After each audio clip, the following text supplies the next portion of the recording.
Hi, this is Lamar, and you're listening to Getting to Third Space with Lamar and Tom. A third space is a term that refers to a safe space for people to come together for respectful dialogue in a spirit of listening, sharing, and learning. In this podcast, we explore what it means to have third space conversations, and we try to model them. If you like what you hear in this podcast, please be sure to subscribe, share it, and of course, like it. The more people join us, the quicker we get to third space as a society. Now let's get to third space today. Hey, Lamar, how's it going today, man? Not bad, not bad. Well, good. It's been a little gloomy out in the last couple of days, so I'm ready for some sunshine. Well, hey, I will smile broadly and send some your way. How's that? Okay, I'll take it. I'll take anything right now. Oh, man. Hey, we had a sunshiny day last Sunday. You did? We did. Oh, yeah, good. it was beautiful at the fairgrounds here in Frederick County, Maryland, and so over 1,000 people dressed like cows showed up.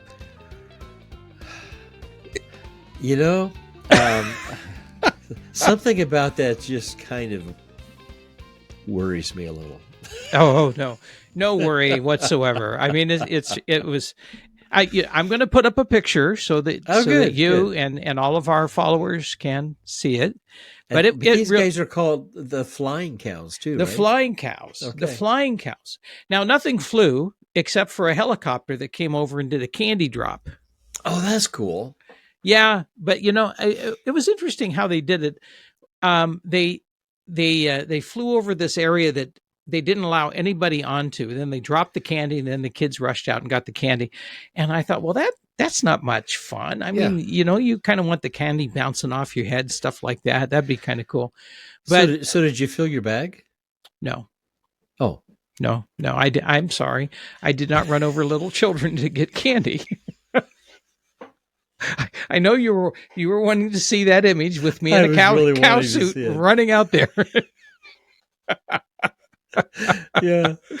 Oh my I gosh. can imagine. Were little kids in cow suits too? Oh yeah. Oh, they were so cute. Calves.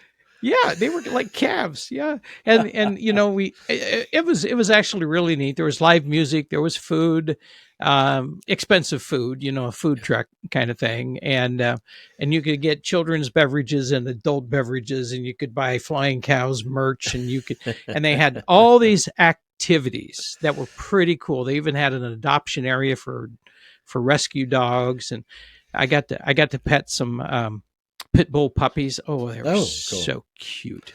So everyone understands this. Once again, the flying cows is the mascot of the Frederick. No, the flying cows is the name of the team. Oh, it's the name of the team. It's not a mascot. It's not. No, the mascot is named Milkshake. And I'll put up a picture of Milkshake too. I mean, But again, this is the Frederick semi-pro basketball team, right? Yes. Okay. Yeah. Well, it was a lot of fun. We had a really good time. I mean, for $5 entry fee, I mean, you couldn't have had more fun for $5 anywhere.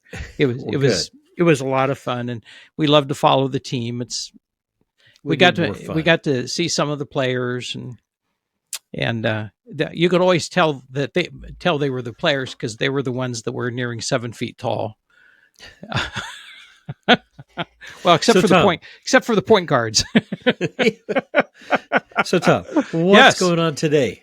What's going on today? Wow, so we had such a fabulous conversation with Christie Vilsack, and it went really over time. It really did. We had so much fun. We did. We had a lot of fun, and we broke it into two parts. So we aired part one already, and now we're going to air part two. And before we do part two, I'm wondering. So, anything out of that first part of the conversation kind of jump out at you? Well, I think we can't not reference the submarine. The fact that she is sponsoring not only the submarine but the crew of the submarine, and that she actually invites them to Iowa when there's a change in leadership in the submarine and gives them a tour. I mean, I had no idea that this is what happens, and I think that is such a cool responsibility and such a cool thing for Iowa to have a submarine named after it.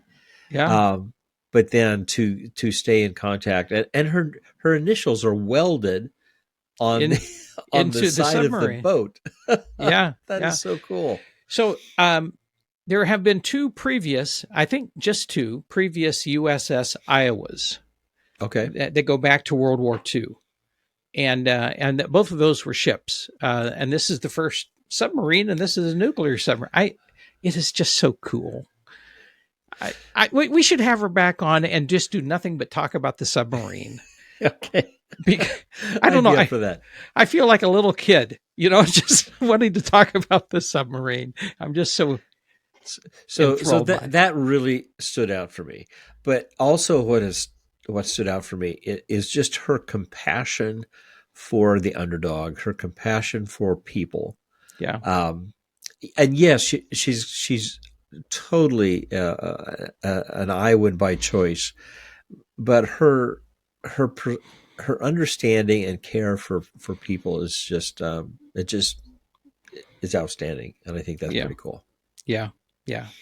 No, I really enjoyed the conversation with Christie, and I thought that one of the things that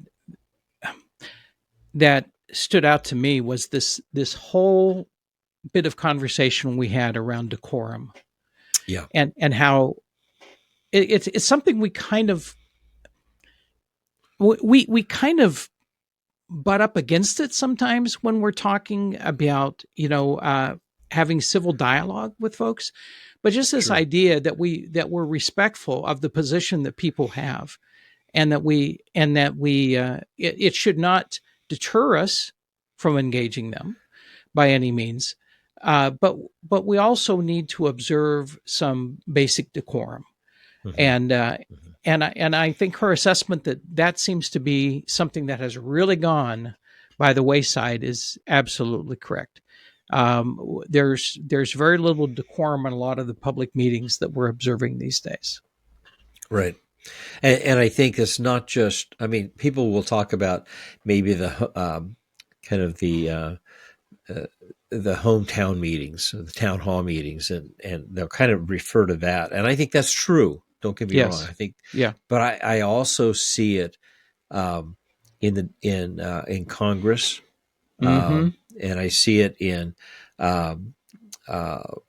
information that each party might put out on television. And so I think we're being fed an image or a lack of decorum just by all of the sound bites that we're hearing. And it is troublesome. Totally agree. And I think that goes against kind of what you and I are really feeling the purpose of this podcast is, and that's to get to good conversation. How do you get to good conversation when people don't feel respected or heard? Right. So, or if it devolves into name calling and accusations and that kind of us thing. Against them. And, if you're not with me, you are against me. Right. I will never forget the day when someone asked me kind of about my political thoughts, and I shared where I was at, and they said, "Oh, you are and they put me in a box." Yeah. It's like, that doesn't feel very good that you put me in a box. And trust me, I am not in that box. Yeah. So anyway. Yeah. So, but we have more coming. We do. We have more coming, and probably this is a good time for us to get to it. So absolutely. Next up is part 2 of our conversation with Christie Vilsack, former First Lady, writer, and sponsor of a nuclear submarine. Absolutely. Here we are.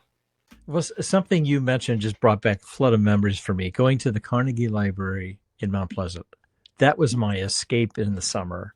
When my mother would take me there on Saturday mornings, and I could take a book out for the week. Yes. And it was almost every week I got a new book. But I that would was ride a my wonderful blue place. swing bicycle up to my dad's law office and park it there and walk over to the library. And Mrs. Van Allen, one of our most famous scientists, Jim Van Allen, that was his mother, Alma. Her name is on the library because she helped establish that library that we went to. but she would be sometimes sitting in, because my dad took over the Van Allen law practice when George Van Allen went on the bench. And so Mrs. Van Allen would be sitting in the waiting room sometimes when I walk in there as an 8-year-old, and she'd say, "So what are you reading these days?" Yeah. And I was terrified of the woman. My dad says she's one of the kindest people he ever met, but I was terrified of her. And I would forget everything. Even though I had my bike baskets were full of books, I would forget everything. And so when I became First Lady, I started going around the state, and in order to introduce myself to people, and again, it's a conversation starter if you're trying to find common ground with people, to say, "What are you reading these days?" And I realized that everybody clams up and they can't think of what they've been reading. And so that was what I would say to everybody as I traveled around the state. So I realized as an adult, I had become Mrs. Van Allen. I worked for USAID for 4 years and traveled the world to developing countries. And so I did a TEDx. The last thing I did at USAID before I left was a TEDx at George Washington University called Becoming Mrs. Van Allen. And it was about the country. It's about growing up in Mount Pleasant. But it was also about the countries that I visited because we were teaching kids to read. There are, millions and millions of kids in the world who how to read. So we were creating textbooks in their local languages. And so I was always greeted as I came into the village. And there were women in villages in African countries like Malawi that would let their children write on the exterior walls of their homes. They got to write because they didn't have paper. So they got to practice their lessons outside by writing on the walls. And so I realized that Mrs. Van Allen and everything that I learned as a child and her asking me what I was reading was what it meant to be part of a community.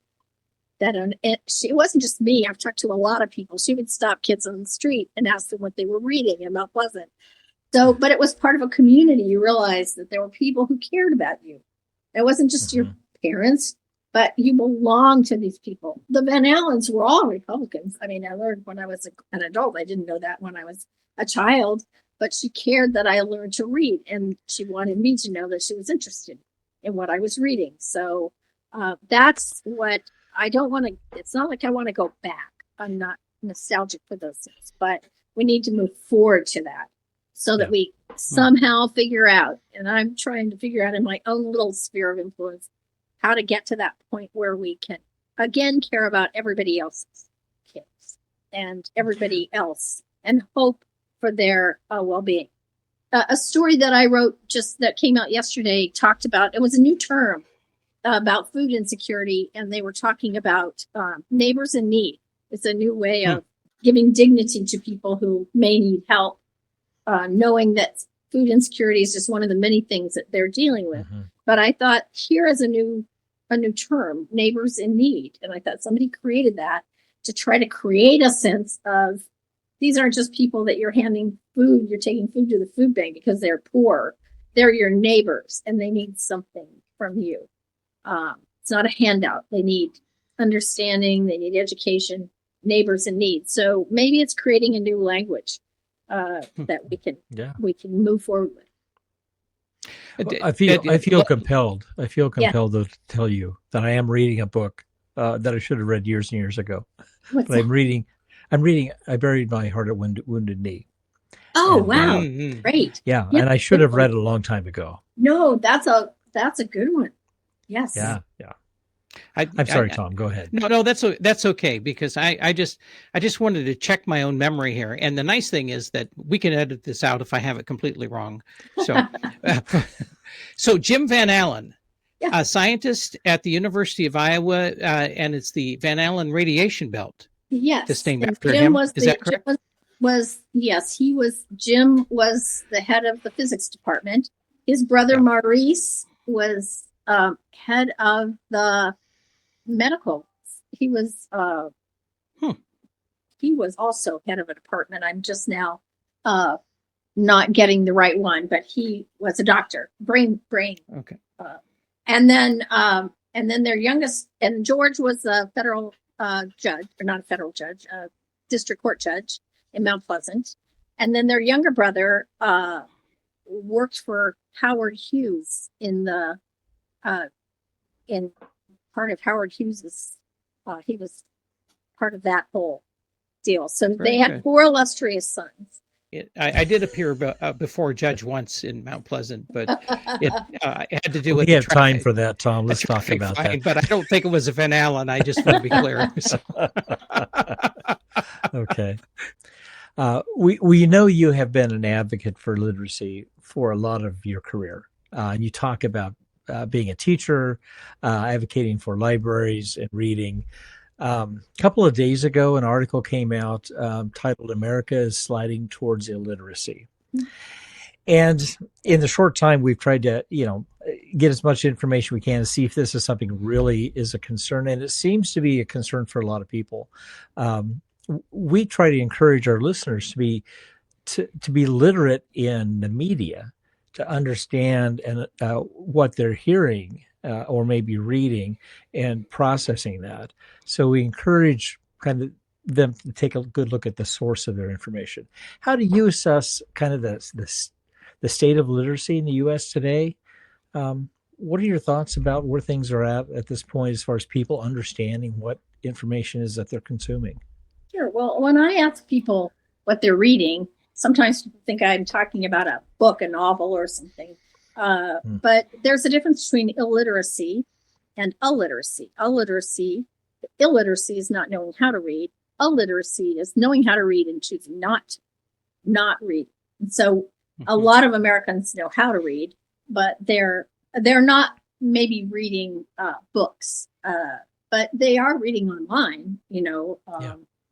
I'm still in schools all the time. Kids are getting a lot of their information, and almost every child in this country has a laptop at school. And so they're reading a lot of their texts online. So I think we just need to distinguish between those things. When I was First Lady, and after I was First Lady, I was a literacy champion for Verizon, and they supported my literacy initiative. And I made the case to them after I was finishing up and Tom was thinking about running for president. I made the case to them that they needed not just to support literacy, meaning reading text in a book, but they needed to focus on media literacy, because they had created phones that were going to take kids any place they wanted to go. And so we created something called the Tech Savvy Award that they funded along with the National Center for Family Literacy. And so I traveled around the country looking for programs that were helping, because we identified that the gap was parents. And parents, a lot of times, of kids who were underserved, who were often kids of color, who didn't have computers at home, didn't want their kids to be connected to computers because they didn't understand them themselves. So we focused on parents and programs that identified issues and help parents learn the technology so they could have intelligent conversations with their kids to be using it responsibly. And then we made awards to these programs around the country so they could leverage the award into more resources in their area. The first year, the place that won the award was the Lakota reservation in South Dakota. Wow. And they had gotten, the federal government had built them a new school, so their old school was available. They were teaching the parents of the 3-year-olds how to tell stories in their own native languages. So they were teaching them, and they were doing that. And then next door, the 3-year-olds were using how to use computers, but they were also teaching the parents to work with the kids on the computers so they would grow up being able to have conversations with them and understanding them themselves. And so some of these parents didn't have access at home to materials and to computers. So in some of the cases around the country, they were given computers. I was in Queens, New York one day where a man had been up all night working, but in order for his daughter to get a computer, he had to come with her to the school to pick it up. And so, and then of course I traveled the world, same issues, the literacy issues, because if you want a democracy, you have to have people who are literate and who actually do read. The book I would suggest, not only this book, but there are a lot of podcasts out there that are interviewing people that are talking about this. It's been number 1 on the bestseller list for nonfiction, The Anxious Generation, which is dealing with how we came to have so many mental health issues, especially with teenage boys. and it traces it back. And the writer, whose name I now am missing, but uses all the research that traces back maybe this issue of illiteracy to a certain, not illiteracy, but illiteracy to a certain extent, to the iPhone and the fact that the kids have had access to it. They've seen the data, so they can actually see where the mental health issues started. People stopped talking to each other. So you'll see that you've seen this movement. It's happening in Iowa. It's happening all over the country, but they're taking cell phones away from kids in school. So they have to talk to each other again. So it's not just about reading, but it's about being in public spaces and having conversations with people and building relationships and being connected to them, so that you can have an intelligent conversation.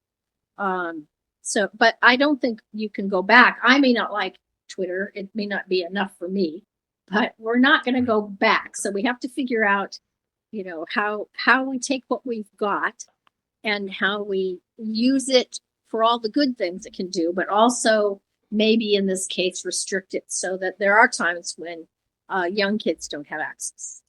So it's a book that looks at young kids and how they interact with the technology, how 16-year-olds, both girls and boys, interact, teenagers. And I gave it to my adult children who have kids in all those different age groups and different genders, not as to have them say, oh, I like this, or I don't like this, or I don't agree with this, but people are talking about it. So it's something we can all talk about and have a conversation about. I see it as common ground to be able to talk about a book that everybody in every state, there are people reading it, there are school board members reading it, there are superintendents reading it.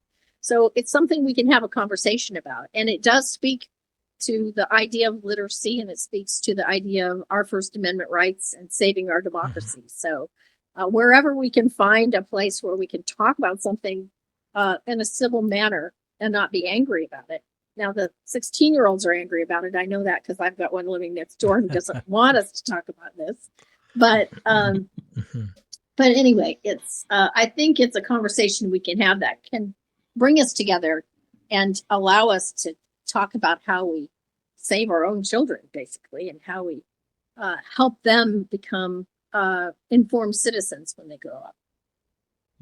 Well, we can certainly put a link to the reference to that book in our show notes as well, because it sounds like a really important Most educators around the country and a lot of political leaders are in Iowa. The governor actually proposed, and a law was passed that makes kids all over the state leave their cell phones at the door. Yeah. So, and they've started that, I know, in our public school here this school year. Yes. So that's great. So it's something that's happening across the country, but it's something I don't think it's something that people necessarily need to get angry about. It's just something that's a little surprising to us that they literally can trace that data to 2010 when the iPhone became available. So anyway, something to think about and a good book to read. Yeah, absolutely. I'll put that along with my current read. There we go. Yes. Shift gears just a little bit. That you've talked about this several times today, that we often see the world around us today as kind of one side or the other, and that language and that perspective is kind of being perpetuated in a lot of ways. We don't need to go into all those ways it's perpetuated, but we feel divided in a lot of ways. And I feel it in my own family. I know what those tough conversations are kind of like. Tom and I this year have really felt the need to focus on acts of kindness, ways to talk about kindness. And you've talked about that and how to relate about difficult things with other people.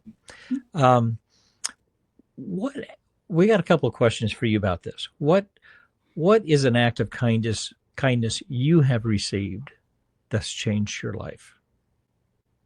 My mom died of cancer 2 weeks before I graduated from high school. I was sick for the 2 years before that. So I had a 10-year-old brother, and my dad and I were struggling after she died, right before I went to college. And I had this outpouring, and I think everybody maybe this happens for everybody, but in a small town, everybody stepped in, made sure that my younger brother had his pants when he grew, that he had, if he needed pants, they'd make sure that he was dressed to go to the spring sing, or people would come up with clothing for me or help me figure out what to take to college, or, there was just, it was that outpouring of people. And I think in the end, I didn't realize it till much later, but I think in the end, it's why I came home.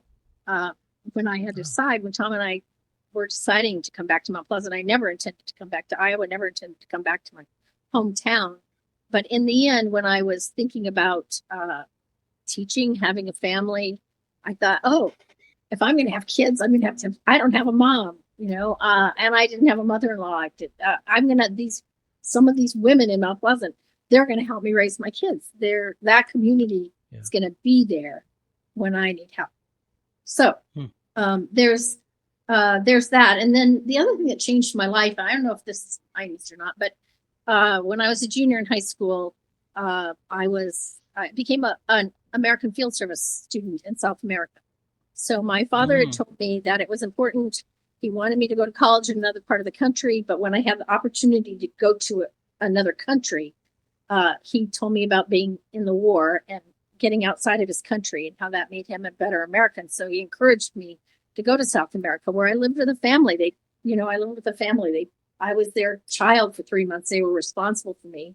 And that changed my life, because I was 3,000 miles away from home, and I realized that I could do that.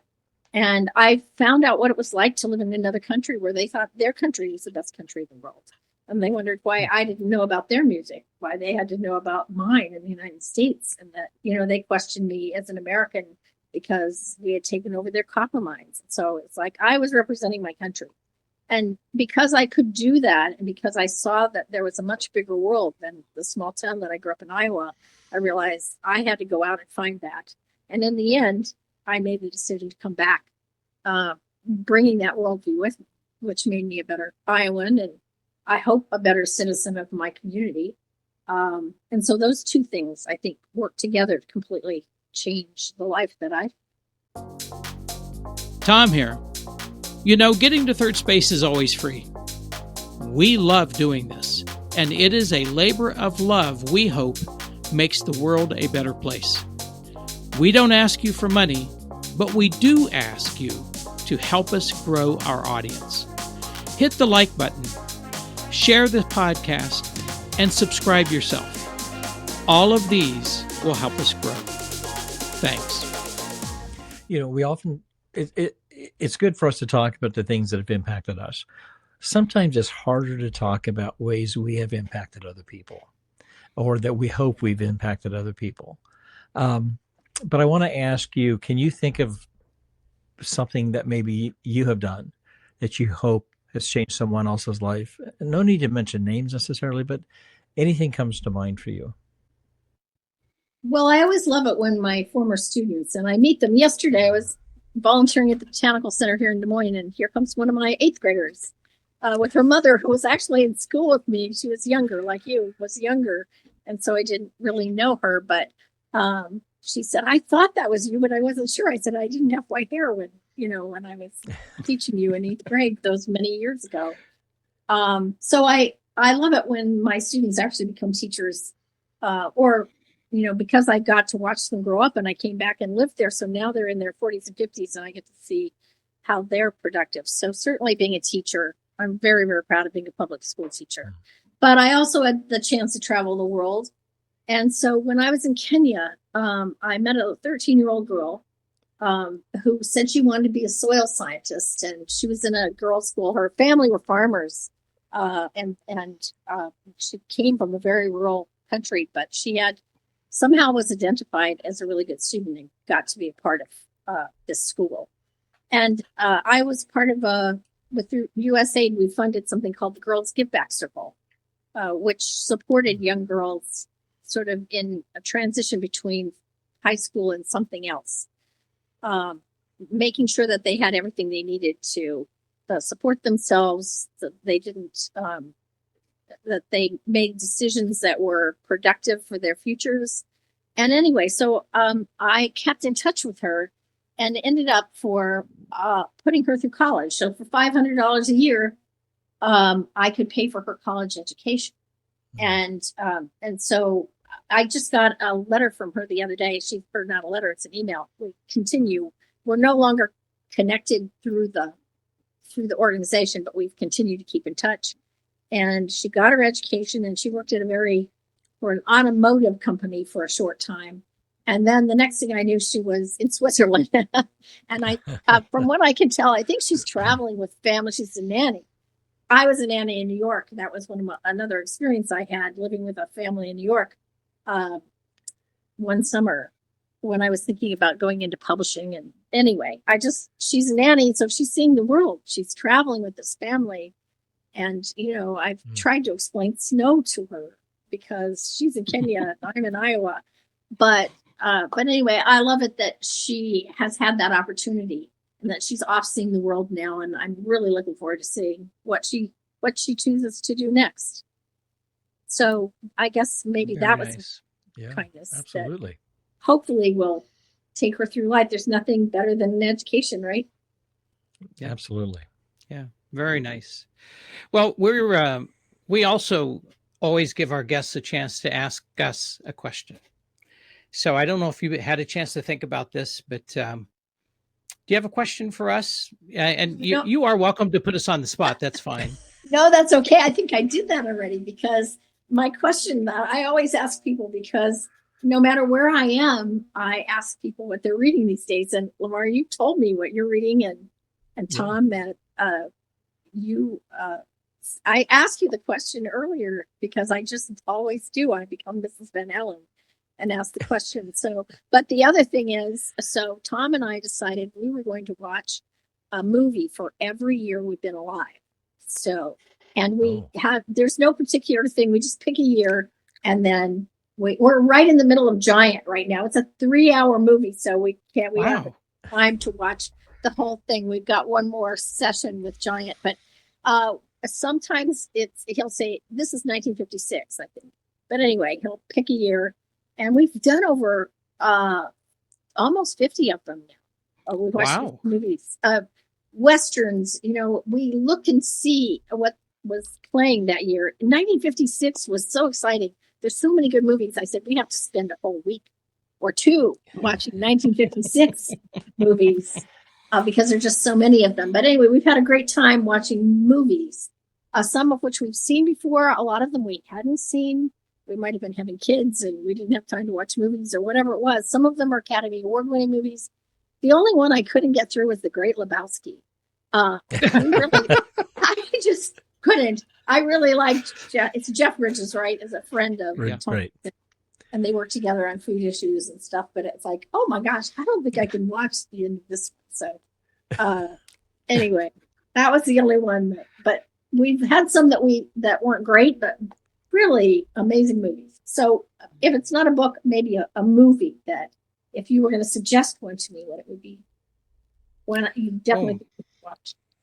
So this is not a movie per se, but I have just finished watching a series on Apple TV called Chief of War. Chief of War. Chief of War, which is unique in so many ways. One, it's written and sometimes directed by Jason Momoa. He grew up in Norwalk. Oh, I didn't know that. Yeah, he and Superman, Brandon Routh. Know that, yes. Were in junior high together. They played on the soccer teams together. That's funny. But Jason is a native Hawaiian, but he lived for a time with his mom in Norwalk. And of course, he's become, quite famous as a movie star. But he's really tied to his native Hawaiian roots. And so he worked with another native Hawaiian writer to write this story of the unification of the Hawaiian Islands under King Kamehameha. And for a time in my career, I was back and forth to Hawaii once or twice a year, working with groups out there. And so I got really a fondness of Hawaiian culture and their history. And it's really quite fascinating. And the story tells about the unification under Kamehameha. And what is really, really unique about this is that Native Hawaiian was nearly a lost language for a time. And the dialogue is Native Hawaiian.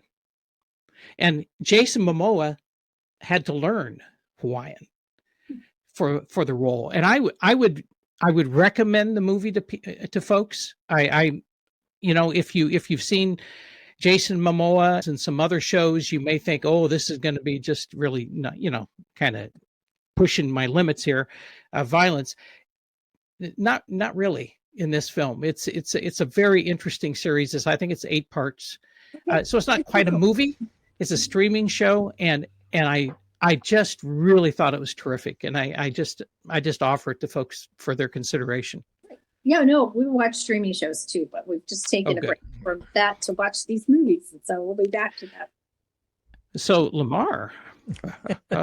Well, I just finished, and this is a series again, and I had to look it up because I couldn't remember the title, but it's called Under the Banner of Heaven, which is I'm into murder mysteries. And my mother was always a little, trepidous when I would go to the Carnegie Library because that's what I was always checking out. But this is a murder mystery that takes place in a Church of the Latter-day Saints community, and how they have to navigate working together with law enforcement, et cetera, to solve this murder case. So it's pretty intense, but it just sociologically, it just has some really fascinating features to it. So that's one I would recommend if you're looking for something. Thank you. Yeah. Thanks a lot. No, those are good ones. I have never seen Giant though. I know that's James Dean. Yes. Was that his Cary last Grant film? And Elizabeth Taylor and James Dean as quite a cast. That's a good movie. Yeah. Boy, if I've seen it, it's been a very long time ago. It's probably one of those. I don't think I've ever seen it. I think I would remember it. But the one that really stuck with me was In the Heat of the Night, which won the Academy Award. And I think Sidney Poitier and Rob Steiger also won. But I was watching it during the Civil Rights Movement. When it first came out, I was more paying attention to the racial issues, not the character issues. And so it was really fascinating to watch it again from a little distance and to see when these two men, at what point they started to respect each other as human beings apart from race. And it just, of all of them, I think that one really had an impact on me watching it again from a little bit of distance. And that may be true with some others. But we did watch The Murder on the Orient Express the other night too. Which classic. Excellent. But I love murder mysteries. Yeah, definitely. Yeah. Good. We're big fans of the series out in New Zealand called Brokenwood Mysteries. The Brokenwood Mysteries. I don't know that either. Oh, they're like murder mysteries in this such a small town that it's impossible that they could have a murder all the time going on. Like Agatha Christie, right? Yeah, right. Yeah. But it's also there's a really nice comedic part to it, and they have an ensemble cast that's been with them for 11 seasons. Wow. Okay. And it's fantastic. It's really, really good. So we're waiting eagerly for the release of the next season. But it's good. Thanks, you guys. Well, we got 3 stupid questions for you now. Okay. But we just wanted to ask you these 3 fun Iowa fandom questions that may put you on the spot more than anything else we've asked you up to this point. So, Cyclones or Hawkeyes? That would be the Iowa State Cyclones or the University of Iowa Hawkeyes. Yes. Well, I love all the teams, including the Panthers, the UNI Panthers. But I was born on the eastern side of the state, and I'm a graduate of the University of Iowa, as is our son. And so I grew up a Hawkeye fan. My dad was always Hawkeyes. He would watch them after he found out they won, but which was too often when I was growing up. But yes, I'm a Hawkeye. Oh, I remember I those couldn't years. say that for 8 years when I was First Lady. Yeah, I got Tom Yeah. a tie. I got 3 ties: Panther tie, a Hawkeye tie, and a Cyclone tie. I took it to a tailor who cut them apart, and his Yeah. tie had like 3 sections. I remember those years, the Hawkeyes, when they were really, really bad. Yes. And then Hayden Fry came along Right. and turned things around. Oh my goodness. Okay. All right. So this is a little bit tougher because it comes really close to home. It's like Caitlin Clark or Kate Martin. Oh, well, they're both great, but Caitlin Clark is grew up 10 minutes from me. So Caitlin Clark. Okay. I always wanted to, I don't have many regrets in my life, but I didn't grow up in a little town like you guys, Winfield, Mount Union, or New London, or Morning Sun.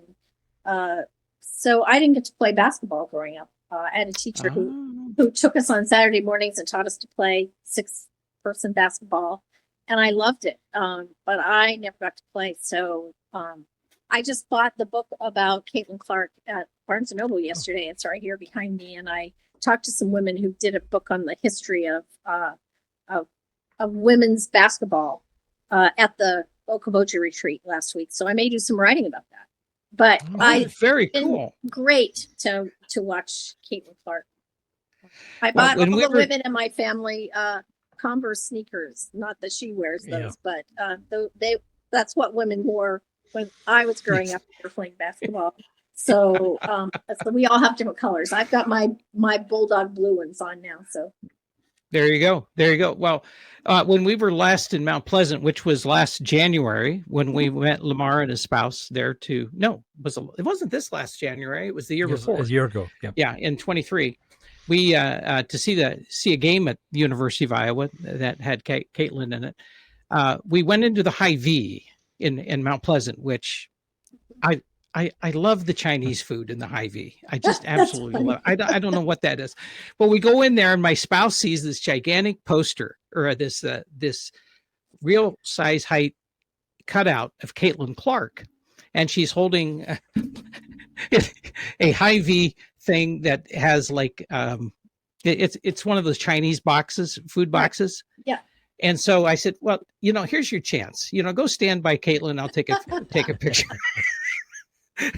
You love that photo. It's the photo that pops up on my phone when she calls me. So not Caitlin calls me when my wife calls me. Right, got it. So the last one is, by how many points will Iowa beat Penn State by on Saturday night? I haven't done any research on this. I would be better able to talk to you about the Steelers, but because we're big Steeler Penguins fan, but and my husband is a Pennsylvanian, so I don't know what Penn State's record is. It's really bad. Okay. In fact, it's so bad they fired their coach last week. And their star quarterback got injured. Oh no! Well, thank you for telling me that. They're 0-3 in the Big Ten. Well, let's go 2 touchdowns and a field goal at least. Okay, that's good. If they win by that much, I'll be thrilled. 17 points. How's that? Yeah. All right. That sounds great. Great. Well, Christie, thank you so much. Yeah, this has been wonderful time spent with you. I enjoyed this. Oh, thanks. It's been fun. It's been fun. Yeah. I'm heading to Mount Pleasant tomorrow to Southeast Iowa. I will go early enough that I can stop at the Pella Bakery on my way because that's get some Narsma Bakery. Yes. Although the Winterset Bakery just south of us, but USA Today named them like 3rd in the country for their donuts. Really? So I can get down there in 25 minutes from here and be back with breakfast. I don't know if you know Coach Danny White from Mount Pleasant. He was a Denny. teacher. Yeah. Yes, Denny. I talked with Denny. And I had principal. Yeah. He was my coach, my crack coach. Really? Oh my gosh. And every time we would go to the Drake Relays or we go to state, we would make sure we built in enough time to hit the bakery. and Of get course. our Dutch letters. Yeah. Yep. Yep. Can't do it without Dutch letters. Yes. Yeah, that's right. Well, for me, it's to get. I would say back in my day when I was a lot heavier than I am, a bag of the windmill cookies. Yes. Yes. Yes, and they would be pretty much gone by the time I got home. But I can't eat a bag of them these days. But I still love their windmill Yeah. cookies. They are absolutely great. So Everything. Oh, by they the way, have. Tom, yes, we're still recording. We Yeah, might I know. wanna wrap okay. yeah, I know that. have to we can quit split this into 2 podcasts if we need to. Well, anyway, Christie, thank you so much. Yeah. Of And course. Awesome. Thank you. Thanks. Thanks for the Anytime you want to come back on, you have an open invitation. Okay. Great. And if you want to find out more about that submarine, one of my first Substack articles is the speech I made at the christening. So there you go. All right, we will put that in the show notes. Okay. Great. All right. See ya. Thank you. Bye. Wow. Okay. So That was fun. that was a lot of fun. Yep. You know, Christie, if you're listening in, you can come back anytime you like. Just let us know. That was just one of the most engaged and lively and enjoyable conversations that we have had. That's not to say that we've not had a lot of engaging and enjoyable people on this podcast. That's right. We have.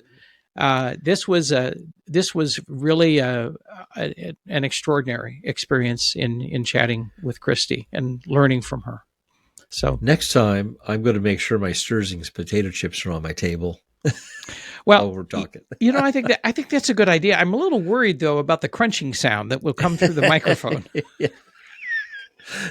Well, hey, maybe that'll be a plug for Sturzing's, right? Yeah. Okay. Yeah. No kidding. So, as we think about this second part of our conversation, what stands out to you, Lamar?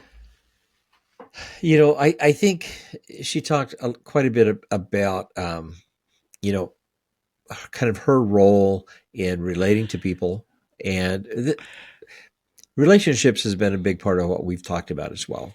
Yeah. And I think that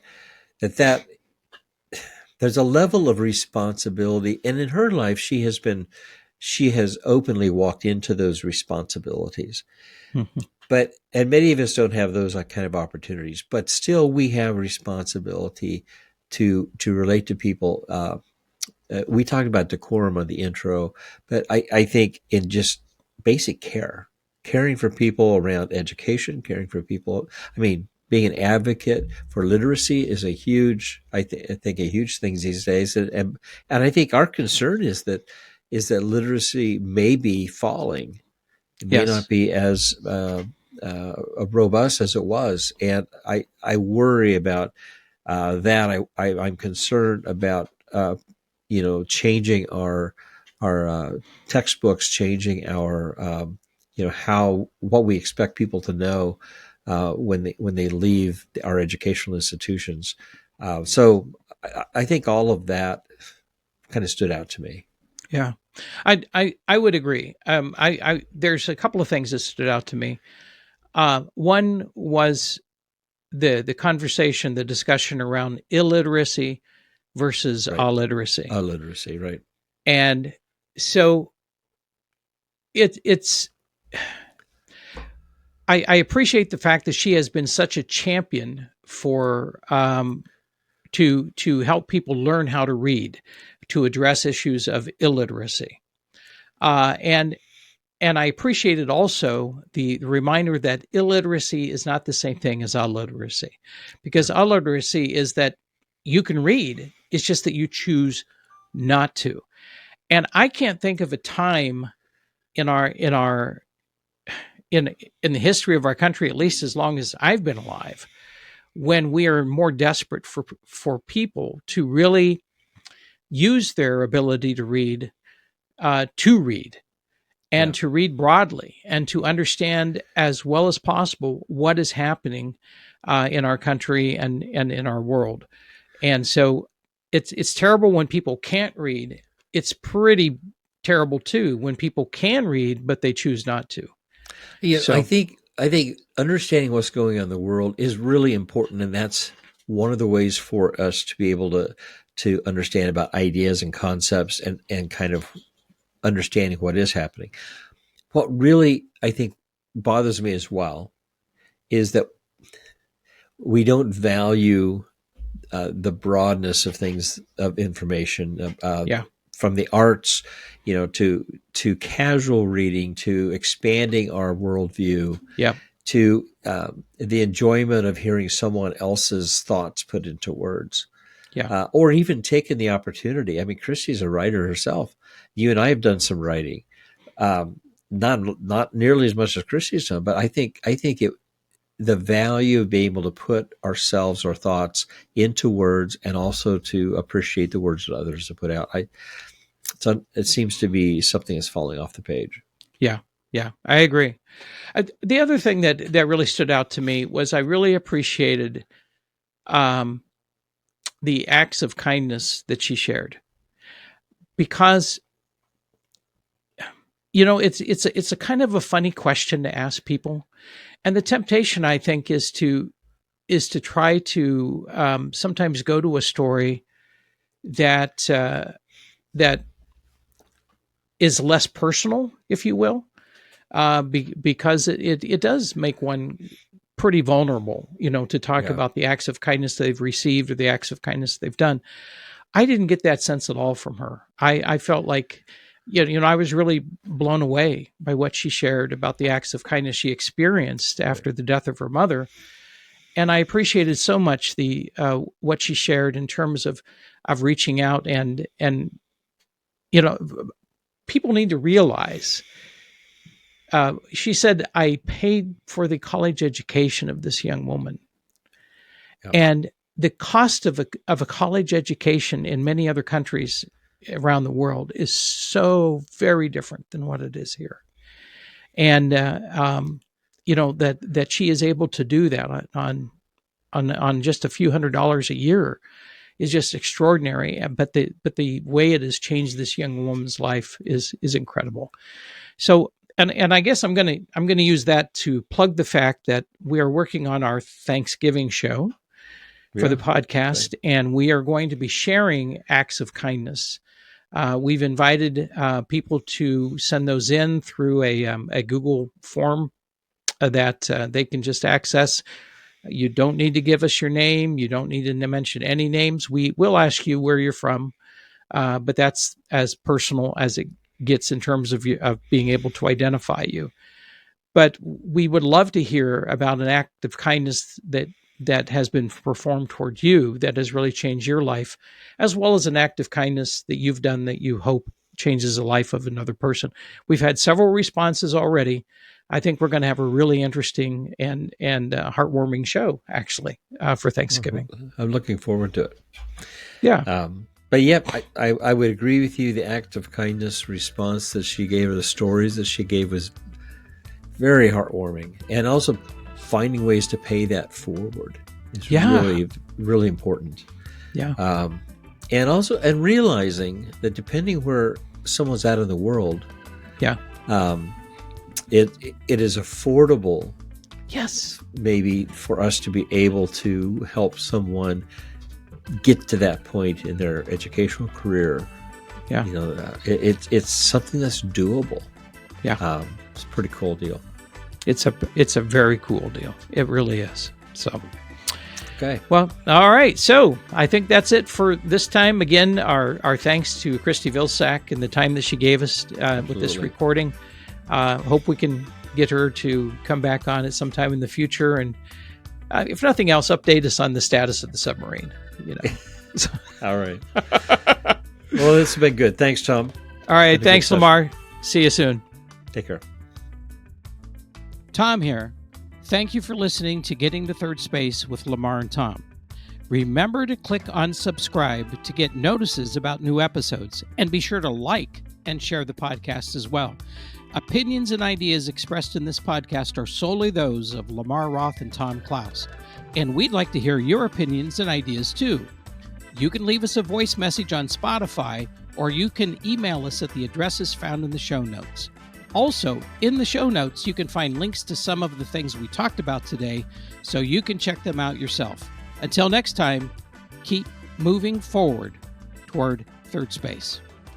Powered by Riverside FM.